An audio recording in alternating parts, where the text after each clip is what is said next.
One of the most fascinating patterns recorded in Dr. Elisabeth Kübler-Ross's files didn't come from near-death accounts narrated by resuscitated patients, but from a systematic and meticulous observation she conducted over years of clinical work in hospitals. It was a phenomenon that challenged her initial scientific understanding and led her to question the boundaries of animal consciousness and the possibility of continued existence beyond physical death. Throughout decades as a pioneering researcher in the field of death and dying, the doctor kept detailed records not only about human experiences, but also about the inexplicable behaviors of pets that accompanied her patients until their final moments.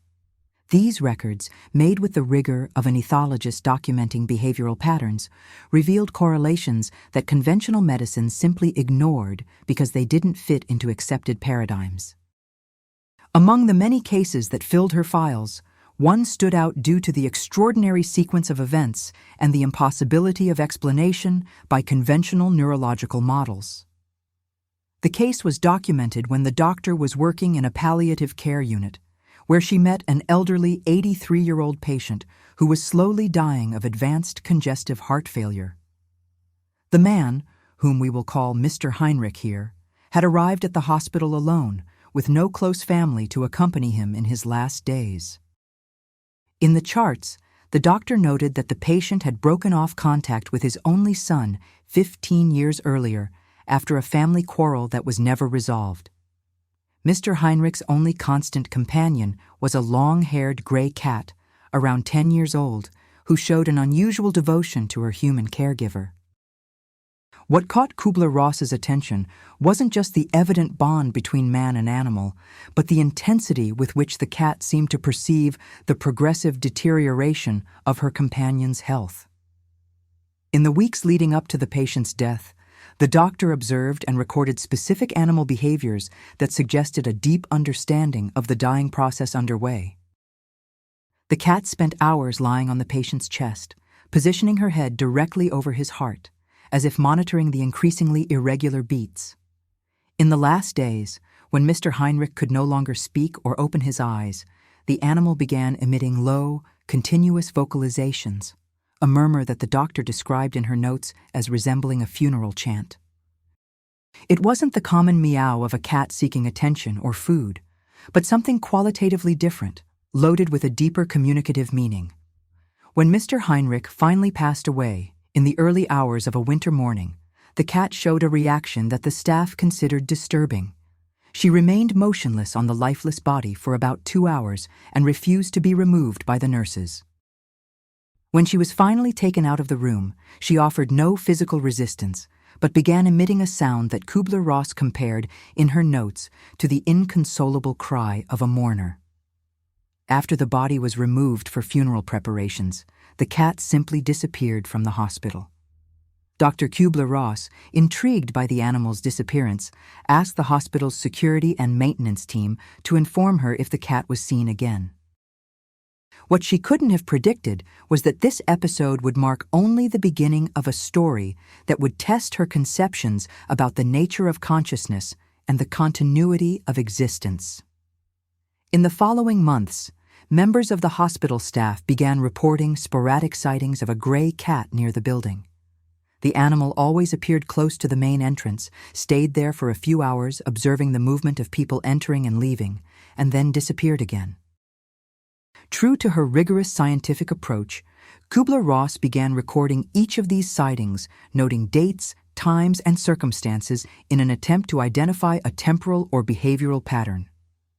In the first 6 months after Heinrich's death, the cat was seen approximately once a week. Afterward, the sightings became rarer, once or twice a month. The doctor also observed that the animal seemed to be visibly aging. Her fur had lost its shine, her movements became slow and cautious. Still, something led that creature to return regularly to that specific place, as if waiting for something or someone. About 2 years after the patient's death, an episode occurred that would completely change the doctor's interpretation of the case. During a night shift in the maternity ward of the same hospital complex, a nurse reported seeing a gray cat that had entered through a service door left open during a delivery. The animal, noticeably old and debilitated, walked with determination down the corridors, ignoring the attempts of security personnel to capture her. When informed, Kübler-Ross went personally to the maternity ward. There, she witnessed a scene that profoundly shook her. The cat had found the newborn nursery and positioned herself in front of one of the glass windows, looking intently at one specific baby among the many present. The animal showed neither fear nor agitation, just a calm, focused attention. The doctor's scientific curiosity was immediately piqued. Consulting the birth records, she discovered that this baby had been born only 12 hours earlier. When she checked the family data, an extraordinary coincidence was revealed. The child's mother was the daughter-in-law of the deceased Mr. Heinrich, the wife of the son with whom he had broken off contact 15 years earlier. That is, the newborn was the grandson of the man who had died in that same hospital 2 years before, accompanied until the end by that same gray cat. The animal's fixed gaze on the baby, reported by the staff as intense and almost hypnotic, was described in the doctor's notes as deeply disturbing because of the serenity it conveyed. Driven by her scientific discipline, Kübler-Ross began to document in detail all verifiable aspects of that improbable encounter, seeking to understand if there was any conventional explanation for the sequence of events. The scientific protocol required her to examine all variables before proposing any hypothesis that diverged from accepted models. With the family's authorization, she requested access to the newborn's complete medical records in order to perform a routine physical evaluation that she would conduct herself. During this meticulous examination, done in the presence of the mother and documented photographically according to the research protocols of the time, the doctor identified a birthmark that made her interrupt the evaluation for a moment. It was an irregular pigmented patch about 3 centimeters in diameter, located on the outer left side of the baby's right thigh. The mark showed no worrying characteristics. It was just a benign concentration of melanocytes in the superficial layers of the skin, a common phenomenon in newborns. What disturbed the doctor's scientific perception was not the existence of the mark itself, but its precise anatomical location and its particular morphology. In Mr. Heinrich's charts, prepared during his last hospitalization, there was a detailed description of all his physical conditions and scars. Among those notes was the record of an old traumatic injury, also on the outer left side of the right thigh, the result of a work accident that occurred decades earlier. The original wound had left a permanent, irregular scar, approximately 3 centimeters at its longest extent. When Kübler-Ross compared the photographs of the baby's physical examination with the medical records of the deceased patient, she realized that the position of the patch coincided exactly with the location of the old scar, even showing a similarity in the irregular shape. The correspondence was strikingly precise in position, size, and contour. The doctor noted that, from a statistical point of view, the probability of such a coincidence occurring by pure chance was extremely low, though not impossible. In the following days, the cat's behavior provided additional data that increased Kübler-Ross's interest. After the episode in the maternity ward, the animal was temporarily taken in by the hospital staff while they decided what to do with her. For 3 days, the cat refused food and water, remaining in a state of deep lethargy that the consulted veterinarians interpreted as the terminal stage of chronic kidney failure associated with old age. On the 3rd day, when the baby's family returned to the hospital for the mother and child's discharge, the cat, housed in an administrative room distant from the maternity ward, showed sudden restlessness. She began to meow persistently and scratch the door, a behavior that ceased exactly the moment the family left the building with the baby in their arms. Dr. Kübler-Ross, present during the episode, carefully recorded the temporal synchronicity between the family's departure and the cat's sudden change in behavior. In her notes, she questioned whether the animal possessed some kind of unknown sensory mechanism that allowed her to specifically perceive the movement of that child among all the other people in the hospital. The next morning, the cat was found dead in her resting box. She seemed to have died in her sleep, from natural causes related to advanced age and the progressive debilitation of her health. Kübler-Ross requested that the body be temporarily preserved and photographically documented its physical characteristics before disposal, ensuring that the research files contained a complete record of that being who had demonstrated such extraordinary behavior.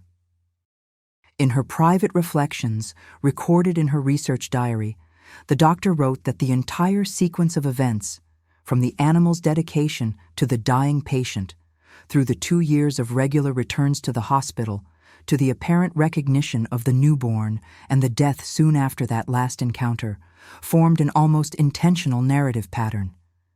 It was as if the animal had fulfilled a specific purpose before allowing herself to die. Kübler-Ross recognized, however, that this interpretation bordered on anthropomorphism and could be criticized as projecting human meanings onto instinctive behaviors. Still, she argued that the refusal to consider unconventional hypotheses could also be a scientific limitation, a premature closure in the face of the unknown. The analysis she undertook on the case involved multiple layers of investigation. From a traditional ethological perspective, she explored possible explanations based on territorial behavior, reactions to pheromones, spatial memory associated with emotional trauma, and bonding patterns between domestic animals and their owners after the latter's death. Each of these hypotheses could, in isolation, explain specific aspects of the observed behavior, but none of them offered a satisfactory explanation for the complete set of events, especially the recognized specificity of the cat's reaction to the baby. Kübler-Ross also considered the possibility of a confirmation bias in her own observation. She questioned whether she was not attributing extraordinary significance to banal coincidences simply because they fit into a fascinating narrative. This critical self-reflection was characteristic of her methodology. She constantly strived to identify and neutralize her own prejudices and the natural human desire to find patterns where there might be none. Despite this caution, the more she studied historical and anthropological literature on the relationship between humans and animals in the context of death and the continuity of life, the more she found accounts that echoed elements similar to the case she had documented. In ancient traditions of the Middle East, for example, there were detailed descriptions of cats and dogs considered capable of recognizing souls that returned in new bodies. These texts, far from being treated as mythology, were viewed by the cultures that produced them as empirical knowledge accumulated over generations of careful observation. These ancient descriptions included specific behaviors attributed to the animals when they were in the presence of individuals who supposedly carried known souls. Kübler-Ross observed that many of these accounts showed notable similarities to what she had witnessed in the case of the gray cat. Despite perceiving these correspondences, the doctor maintained prudence. She always stressed that correlation does not imply causality, and that the similarity between ancient symbolic accounts and modern observations could reflect both universal patterns of animal behavior and human psychological archetypes, or perhaps real phenomena that contemporary science still didn't understand. What most fascinated her was not simply the hypothesis that animals could perceive the continuity of consciousness between deceased individuals and newborns, but the question of the perceptual mechanism that would allow such recognition, if it truly occurred. Veterinary neuroscience at the time had already extensively documented the extraordinary sensory capabilities of various species. Dogs capable of detecting cancer by smell before clinical exams, cats that sensed earthquakes hours before they happened, birds that navigated guided by invisible magnetic fields. Given this, Kübler-Ross asked herself, would it really be impossible to conceive that other forms of detection existed, still uncatalogued by science? She did not affirm that such abilities existed, but defended that the absence of a scientific explanation is not equivalent to the impossibility of the phenomenon. This stance, skeptical and open at the same time, was central to her research philosophy. In the doctor's private writings, an idea also emerged that she called the relational intelligence of domestic animals. According to her, millennia of cohabitation between certain species and human beings would have created a singular form of bond that went far beyond mere alimentary dependence or practical utility. Pets, especially cats and dogs, demonstrated a refined ability to read human emotional states, anticipate behaviors, and respond appropriately, something that seemed to transcend pure instinct. This intelligence, she wrote, was not just conditioned, but involved complex cognitive processes of interpretation and response. If a dog was capable of recognizing its owner by the sound of their steps among hundreds of others, by the car engine among dozens of vehicles, or by body odor even after days of absence, wouldn't it be plausible to imagine that other forms of recognition existed based on characteristics still unobservable? In Kübler-Ross's files, there were still other cases that presented similar patterns, although none as complete and documented as that of Heinrich and his gray cat. One described a dog that had belonged to a woman who died in a car accident. 3 years later, the animal began insistently following a little girl playing in a park near the owner's old house. It was later discovered that the child was the deceased woman's niece, and, according to family accounts, had facial expressions and gestures notably similar to those of the aunt she had never met. Another case recorded in Kübler-Ross's files involved a parrot that had lived for 15 years with a war veteran. After the man's death, the animal was taken to a shelter where it remained completely silent for months, unusual as it had previously constantly repeated the phrases learned from its owner. One day, however, during the visit of a young volunteer, the parrot began to vocalize again, pronouncing exactly the same expressions the veteran used to say. It was later discovered that the young man was the deceased's grandson and was at the shelter for the first time, participating in a school project. Each of these cases could, in isolation, be interpreted as coincidence, emotional projection, or interpretative exaggeration. However, when analyzed together, they formed an intriguing pattern, worthy of scientific investigation. Kübler-Ross did not state conclusions, but insisted that the absence of explanations should not lead to the neglect of the phenomenon. The question of the birthmark that corresponded to Mr. Heinrich's scar added a new layer of complexity. Medical literature had already documented cases where children were born with marks similar to fatal injuries of deceased people, especially in cultures where the belief in reincarnation was widespread. The psychiatrist Ian Stevenson, a contemporary of Kübler-Ross, had gathered hundreds of these accounts, especially in Southeast Asia, and documented with scientific rigor anatomical correlations between birthmarks and injuries of individuals the children claimed to have been in previous lives. Kübler-Ross knew Stevenson's work and recognized both its value and its methodological limitations. Skeptics argued that patches and scars are extremely common and that by pure probability, occasional coincidences would be inevitable. Proponents of the continuity of consciousness hypothesis, however, pointed out that the anatomical precision and rarity of many correspondences made the explanation by chance unsatisfactory. In the case of the baby and Mr. Heinrich, Kübler-Ross observed that the correspondence between the mark and the old scar was not perfect, but presented notable similarities: same anatomical location, similar size, and irregular contour. Still, she recognized that biologically they were different structures. The mark was a concentration of pigment, while the scar was fibrous tissue. How, then, could something like this have manifested from one form to another if there was some type of continuity between distinct bodies? The doctor admitted she had no answer and knew that any hypothesis involving unknown biological mechanisms would quickly cross the line of speculation. However, she recalled that scientific progress always began with anomalous observations that challenged prevailing paradigms. For her, the true scientific value of that case was not in proving or refuting reincarnation, but in creating space for the rigorous investigation of apparently impossible phenomena. without resorting to blind belief or dogmatic skepticism. The central reflection that emerged from Kübler-Ross's studies on this and other similar cases concerned the fundamental nature of consciousness and its relationship with biological structure. The dominant scientific paradigm viewed consciousness as an epiphenomenon of brain activity, something that arose from the complexity of neural connections but had no existence independent of the brain that produced it. In this model, brain death meant the absolute end of individual consciousness, without any possibility of continuity or transfer.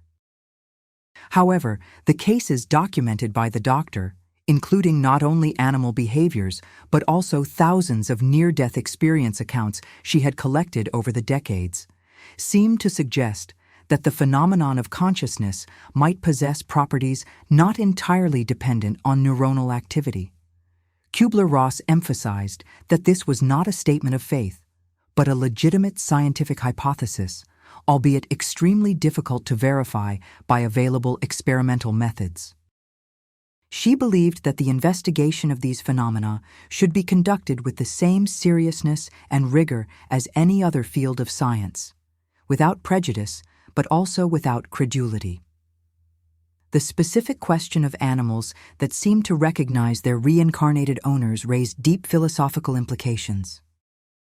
If an animal were truly capable of identifying a form of essential continuity between a deceased individual and a newborn, this would indicate that such continuity possessed characteristics detectable by non-physical means.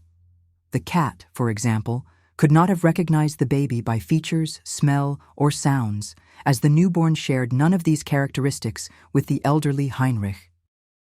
If the recognition did in fact occur, and Kübler-Ross maintained a posture of prudent uncertainty in this regard, it would have to be based on some type of persistent pattern of information or energy which transcended the dissolution of the biological body and manifested in a new organism.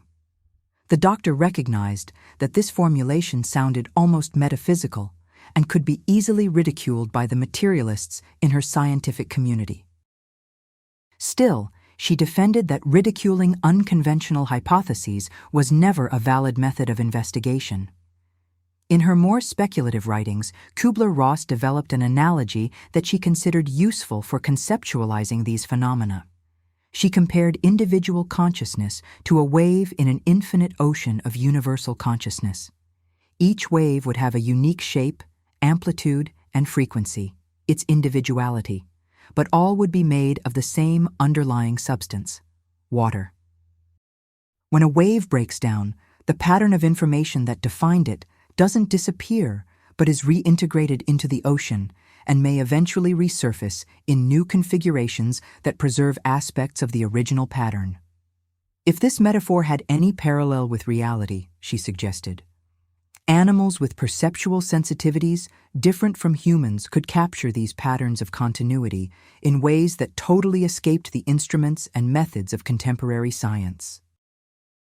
Kübler-Ross always accompanied such speculative reflections with a methodological warning.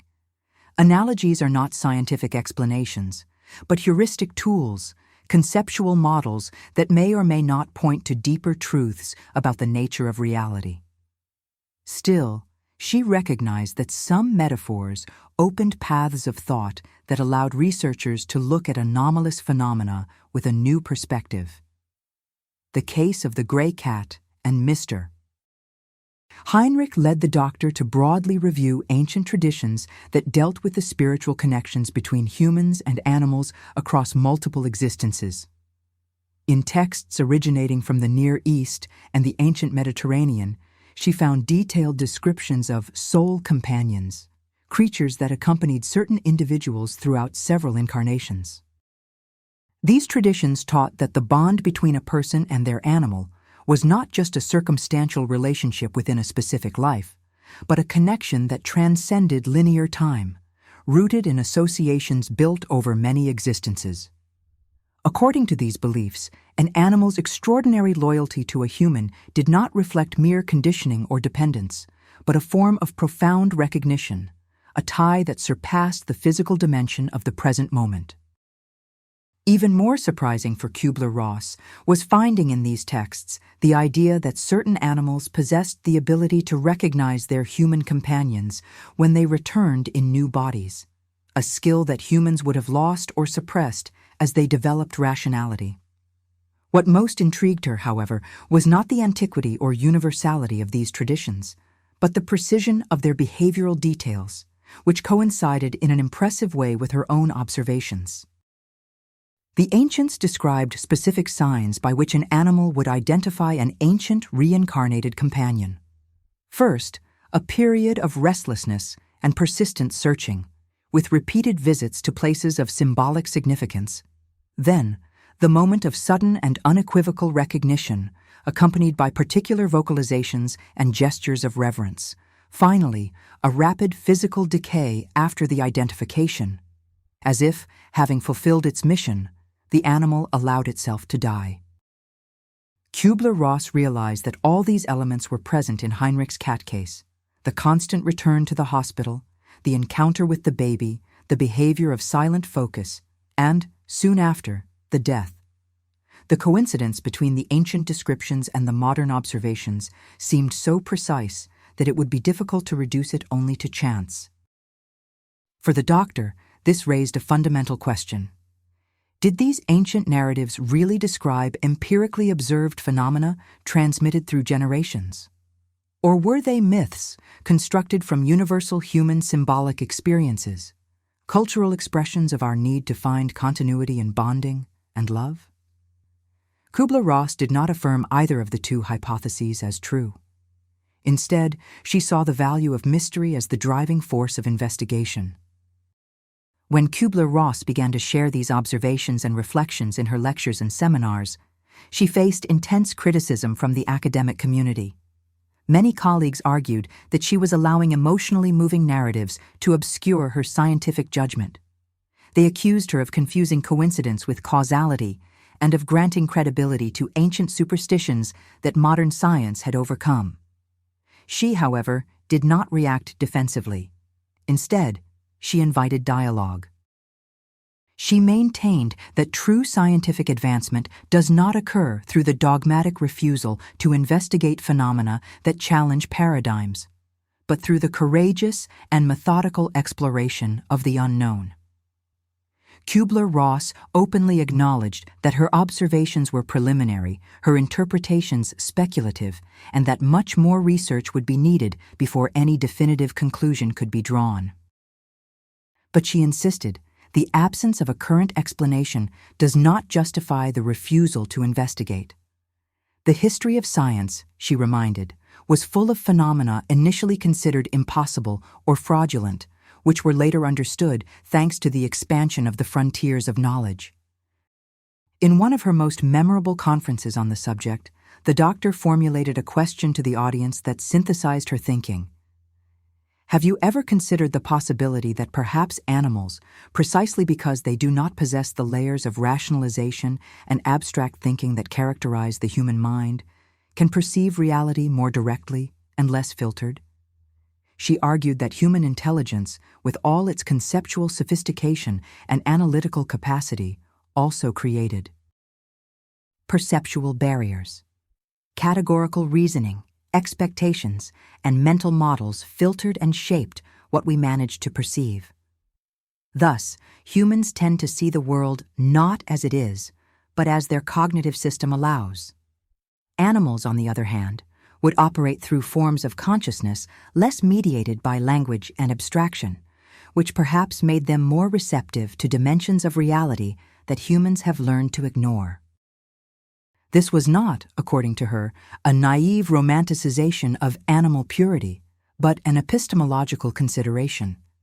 Different types of consciousness may have access to different aspects of reality.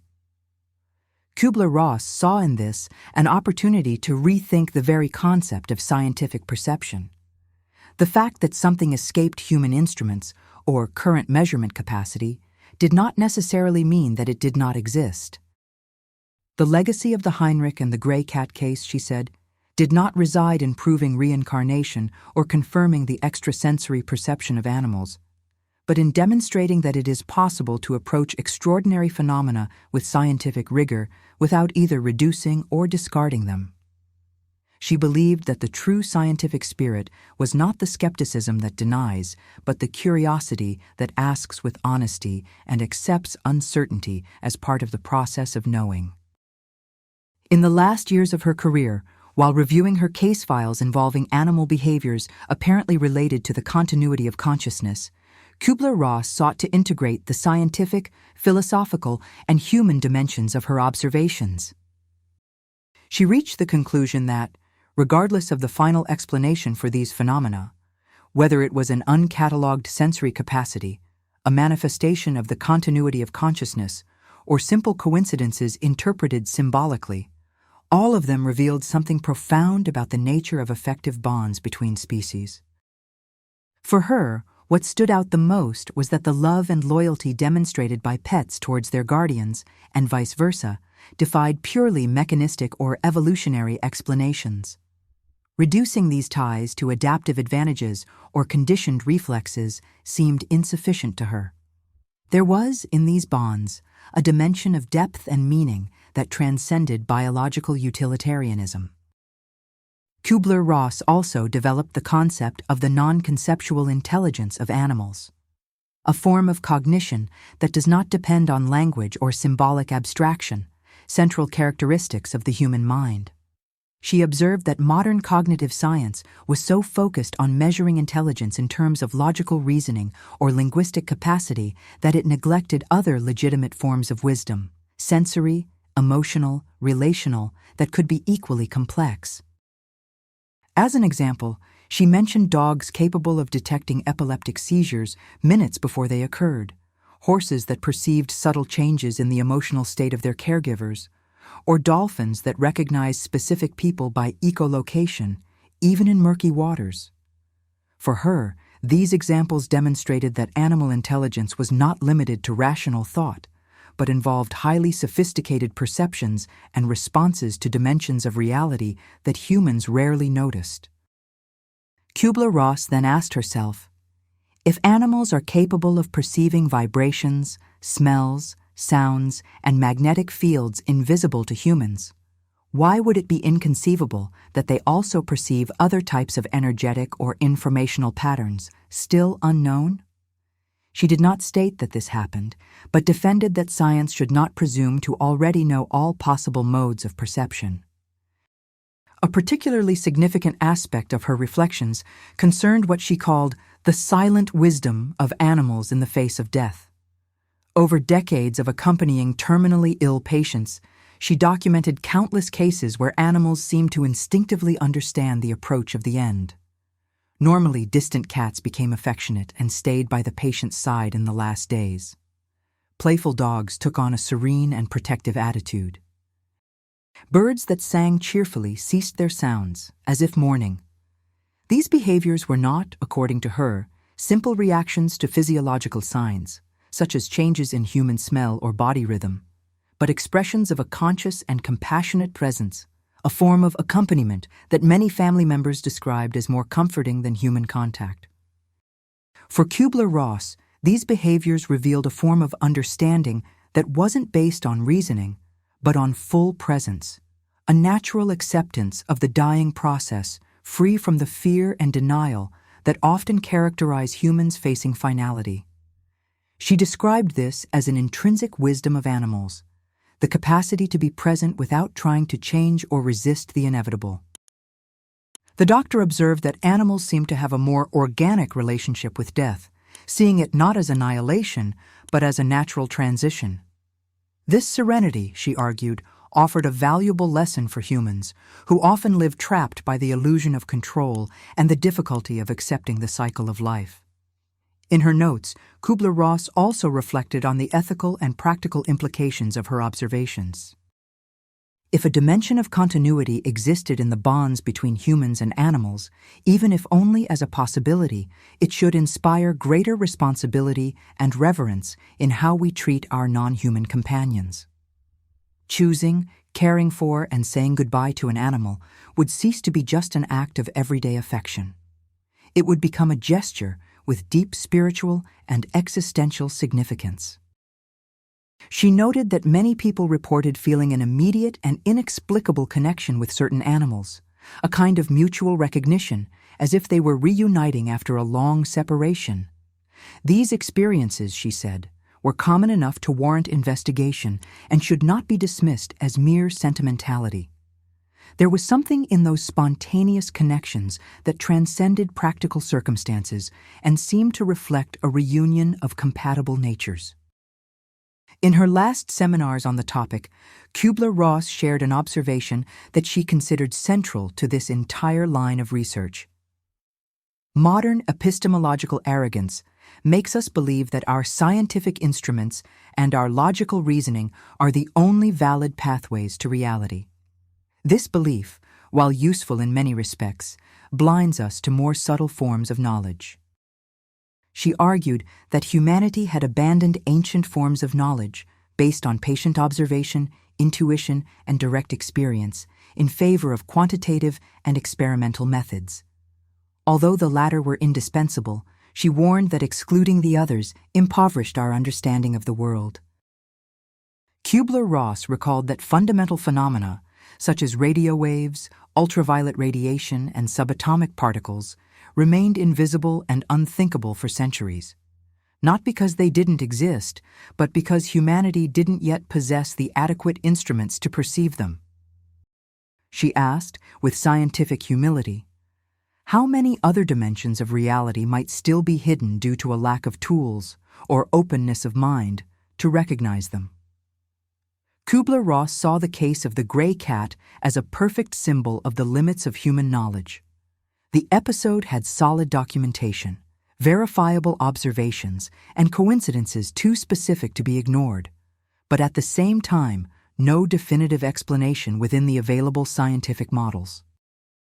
For her, this indeterminacy was not a failure, but an essential characteristic of honest research.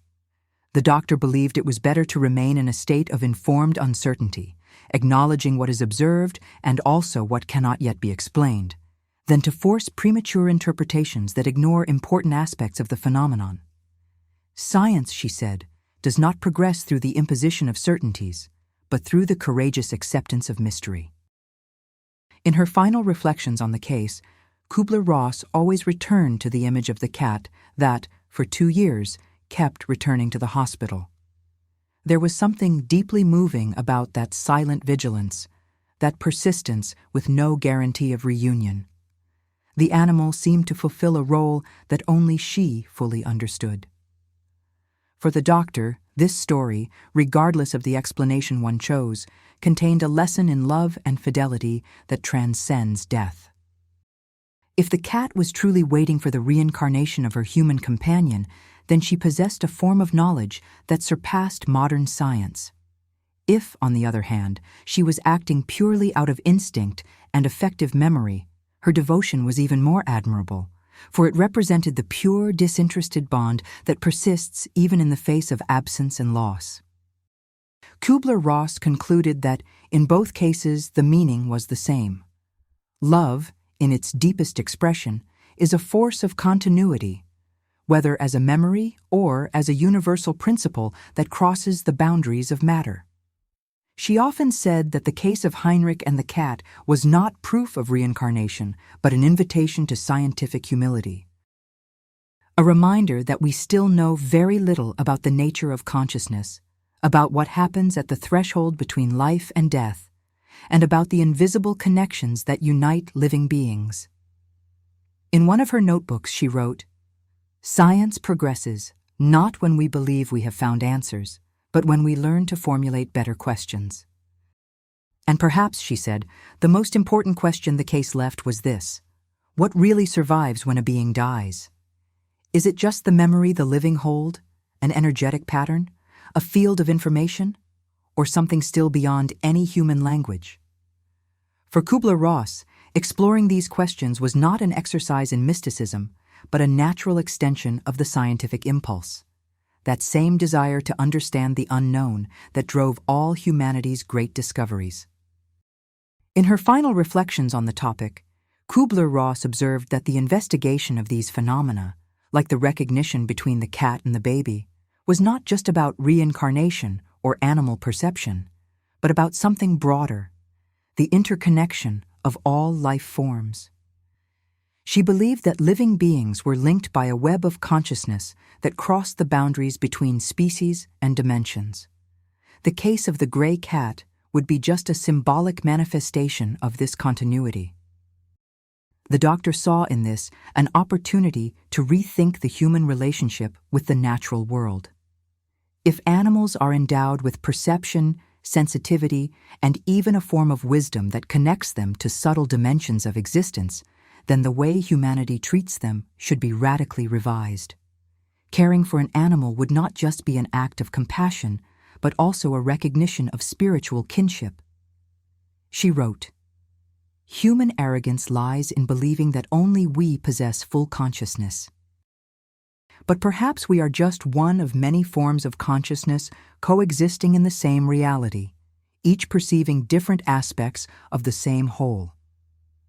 In reviewing her diaries, Kübler-Ross also reflected on how human emotions influence scientific interpretation. She admitted that the poetic beauty of Heinrich's case could awaken a desire for meaning, and therefore confirmation bias. However, she saw this same impulse to seek meaning as an essential engine of science.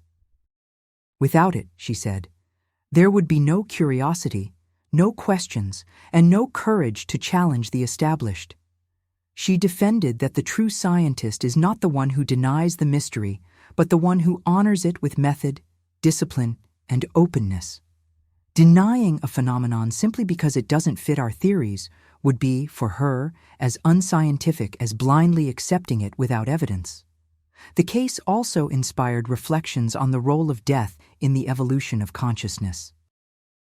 Kübler-Ross viewed death not as an end, but as a process of transformation. If consciousness is comparable to a wave in a universal ocean, as she had proposed, then death would merely be the moment when the wave's form dissolves, but its essence returns to the whole. And if the essence of a human being could leave resonances, subtle impressions, in the field of reality, perhaps these resonances were perceptible by animals endowed with finer sensitivity.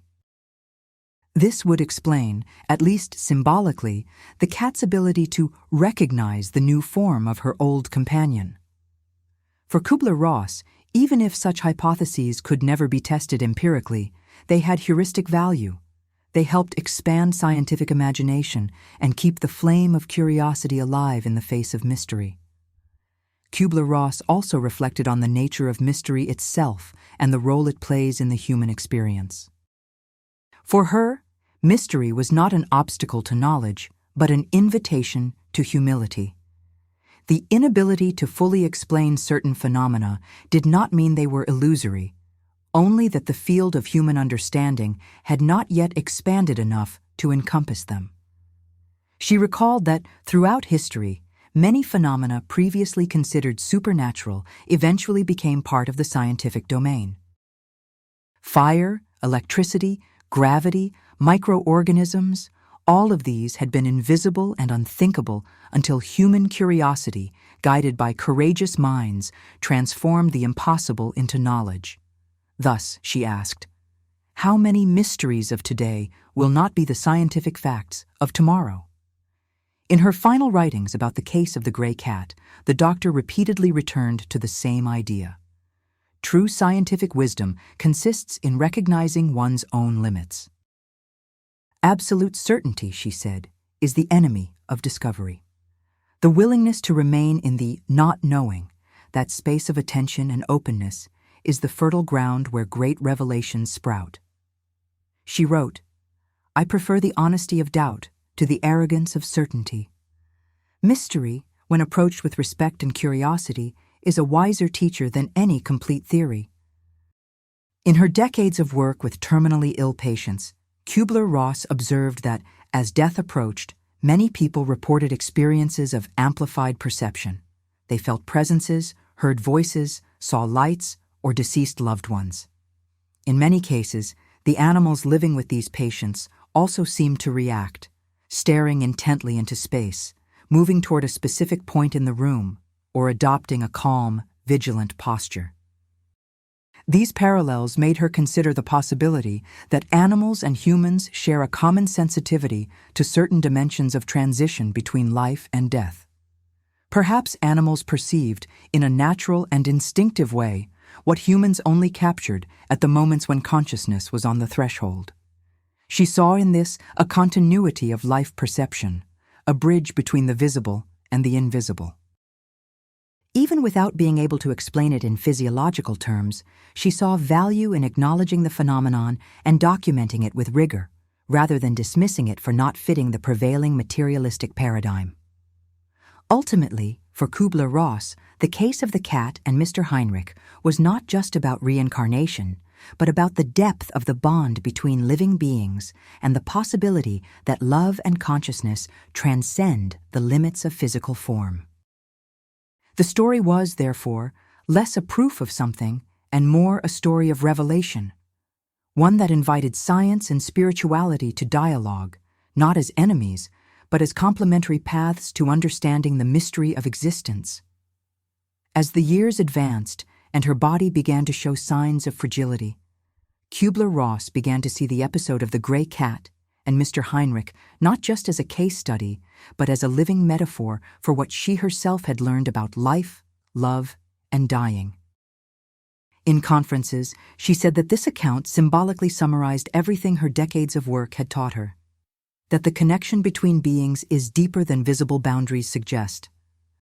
She stressed that the value of the case did not lie in proving or denying reincarnation, but in the epistemological attitude it inspired, the willingness to investigate without prejudice, to respect the unknown, and to recognize that science is a process in constant expansion, not a closed system of answers. Kübler-Ross affirmed that scientific research should be guided not by the eagerness for security, but by the courage to ask. The true scientist, according to her, does not fear mystery, they only fear indifference. In her final writings, the doctor also turned to the community aspect of knowledge. She believed that topics as profound as death, consciousness, and the continuity of life should not remain confined to academic files, but be shared with everyone, because they concern the universal human condition.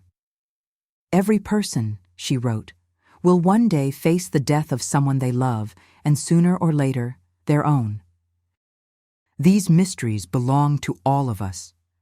Therefore, she advocated for a more accessible science, capable of dialoguing with everyday human experience. She believed that opening the debate on consciousness and death to the public, without dogmas, without sensationalism, could create a more empathetic culture, less terrified by finality and more committed to the meaning of existence. She used to say that the fear of death is, in fact, the fear of life not lived. Just like the love of an animal that remains faithful until the last moment, the true meaning of existence would reside in the capacity for presence, surrender, and bonding, qualities that science hardly measures, but that define the essence of being. In her last years, Kübler-Ross began to see the cat story as a symbol of what she called silent spirituality, the kind that doesn't need religion or explicit belief, but that manifests in gestures of care, loyalty, and compassion. She believed that stories like this had power not by explaining the inexplicable, but by reminding human beings of the depth of the mystery that dwells within them. And she saw in this a call to humility for both scientists and everyone seeking to understand the meaning of life. In her final texts, Kübler-Ross wrote that the greatest legacy of the gray cat case was not in the answers it offered, but in the questions it raised. The episode, she said, forces us to reconsider what we understand by life, by consciousness, and by continuity. She believed that mystery should neither be feared nor denied, but inhabited, as if it were a living border between the known and the still invisible. Science, she wrote, grows when it recognizes where its certainties end and the true enigmas begin. The cat story for her represented precisely this liminal territory, between the biological and the spiritual, the measurable and the imponderable. It was a reminder that love, whether human or animal, seems to contain a dimension that transcends the logic of survival. In the last months of her life, already retired from clinical practice, Kübler-Ross frequently reread her notes on the case. In a passage from her diary, she reflected, "Perhaps what we call the soul is just the name we give to the continuity of relationship between beings. Perhaps consciousness is not a substance that is lost or conserved, but a dance of connections that reforms in new ways." She saw the bond between Mr. Heinrich and his cat as an expression of this principle of continuity, in which love does not extinguish with death, but transforms, seeking new ways to manifest itself. Kübler-Ross was also moved by the symbolic power of the cat's final gesture, her silent vigil, and her peaceful death after the reunion with the baby. For her, there was a kind of consummation of the cycle there, a silent testimony that existence, even in its most ephemeral appearance, naturally tends toward reconnection. In the last conferences, addressing students and healthcare professionals, she said, "It doesn't matter whether you believe in reincarnation or not. What matters is recognizing that life is more mysterious than any theory. Our task is not to domesticate the mystery, but to learn to listen to it." And she invariably concluded with a reflection on the true meaning of her research, that death is not the opposite of life, but an integral part of it, that love and consciousness are forces that, even in the face of the unknown, continue to intertwine, creating stories, human and animal, that point to something greater than ourselves. In her final notes, she wrote a sentence that many consider a summary of her entire philosophy. "Perhaps the deepest meaning of existing is simply this: to remain open to what remains inexplicable." Thus, the case of the gray cat and Mr. Heinrich, instead of concluding a mystery, transformed into an enduring symbol of what Kübler-Ross herself valued most: the courage to look at the unknown with tenderness, rigor, and awe.